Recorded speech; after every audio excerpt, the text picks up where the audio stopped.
As far as big nights go in Vermont, none are quite as big and exciting as tonight. I'm here in Barrie on Quarry Hill for the 43rd running of the Vermont Governor's Cup presented by the Vermont Lottery. Practice sessions have all wrapped up and late model drivers are prepped and ready to take on those high banks here at Thunder Road. One man who is ready for the action here tonight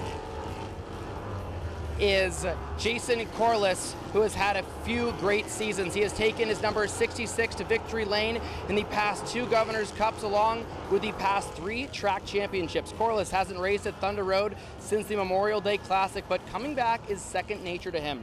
After all, history is on the line as no driver has ever won the Governor's Cup 3 years in a row. Another 3-time track champion has never won the Cup himself. That is the Governor himself. That's right, Phil Scott is back racing full-time in his number 14 Chevy, and he's hoping to keep the trophy in victory lane instead of giving it away.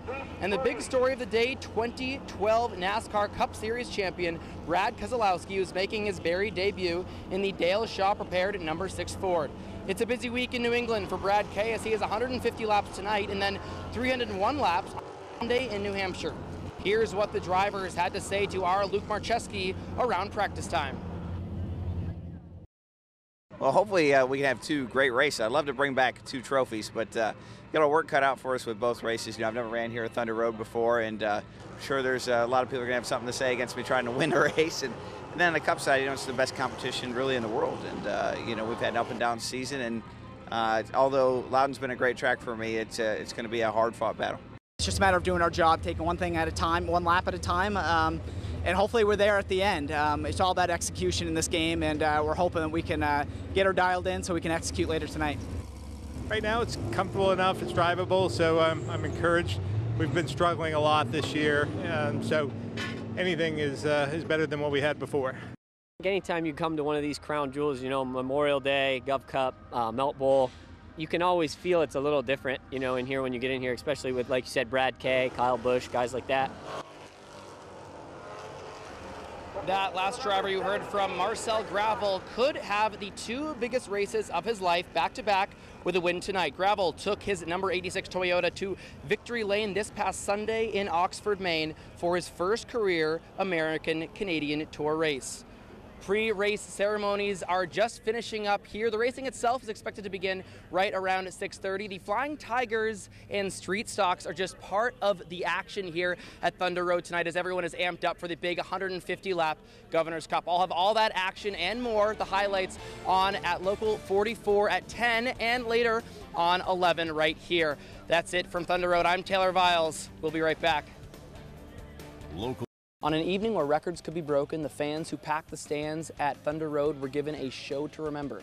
The 43rd running of the Vermont Governor's Cup has just wrapped up, and here's how the 150 laps played out. There haven't been many more summer nights better than this one here at Thunder Road. After driver intros with the sun setting over the Green Mountains, the 29 drivers strapped in for 150 laps of action. Derek O'Donnell in the number 60 Chevy led the way to green and held it for the first few laps. Early on, it was a battle at the front between O'Donnell and Cody Blake in the 99 car, with O'Donnell bottoming out and throwing sparks on the apron. Toward the back were 2 big names in the show, Governor Phil Scott on the inside with NASCAR champion Brad Keselowski on his outside. But it was trouble early on for Keselowski. A turn 1 spin for the number 6 Mustang brought out the first caution of the night. Brad K had no damage and could continue from the tail end of the field. On the restart, O'Donnell had Blake covered off of turn 2 and held the lead. Jason Corliss, on a mission to win his 3rd Governor's Cup in a row, moved into the top 5 on lap 32 right as a caution came out. Corliss started the race in 13th and worked through the field with precision. On the restart, the battle was for 7th, with Scott Coburn in the 4 holding off recent American-Canadian Tour winner Marcel Gravel. These 2 could not be separated from the drop of the green flag. On lap 59, as the leader began lapping cars, Rafael Lazard cut a tire down, causing Tyler Cahoon in the 38 to spin.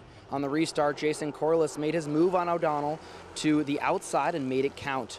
Move the white 66 Ford to the point at lap 65, and he held it going into a long green flag run that took us into the night. O'Donnell, however, made sure his 60 car never got out of the leader's rearview mirror. That was until lap 111 when a wreck in front of the leaders catches them out and brings out the red flag.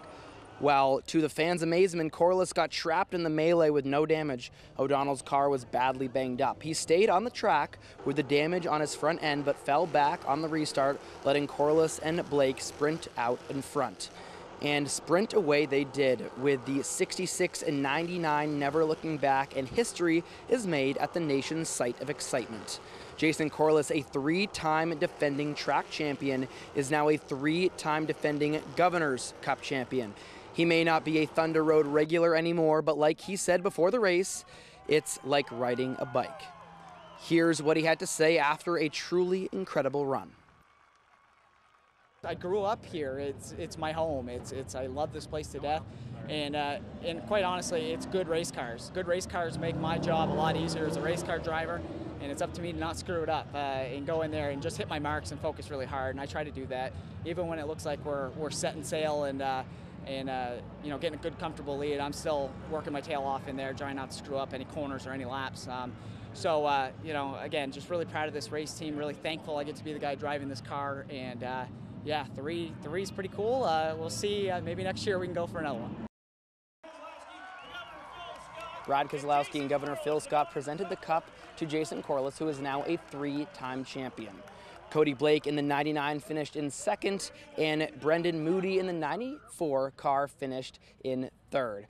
What a wonderful night it was for racing here at Thunder Road. Those high banks never disappoint. For sports, I'm Taylor Violence.